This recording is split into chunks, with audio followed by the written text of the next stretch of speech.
Second mega problem is petrodictatorship. I call this chapter in my book Fill Her Up with Dictators, and it's about the geopolitical implications of our energy use. I call it the first law of petropolitics.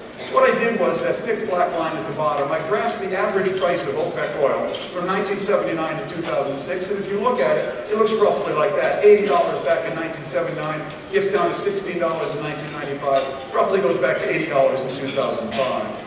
Then I went to Freedom House, and I got the Freedom House Freedom Index. Freedom House measures freedom. They measure political parties open and closed, the women's groups open and closed, newspapers open and closed, NGOs open and closed, in countries all over the world. They call it the Freedom Index.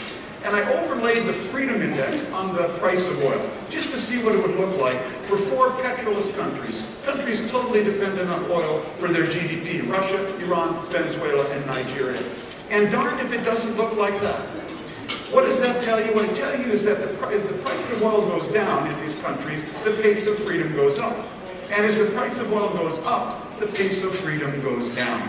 I call that the first law of petropolitics. The price of oil and the pace of freedom actually operate in an inverse correlation in petrolist states. Now, actually, you don't need my graph to know this. You can just recall that 5 years ago, our then President George W. Bush met with Russia's President Vladimir Putin, looked into his soul, and reported back that he saw a good man down there. At the time, oil was $35 a barrel. If you look into Putin's soul at $135 a barrel, you'll see Gazprom, Lukos, Izvestia, Pravda, the Russian parliament, and lately Georgia, all of which he swallowed courtesy of $135 a barrel. Friends, the price of oil and the pace of freedom operate in an inverse correlation.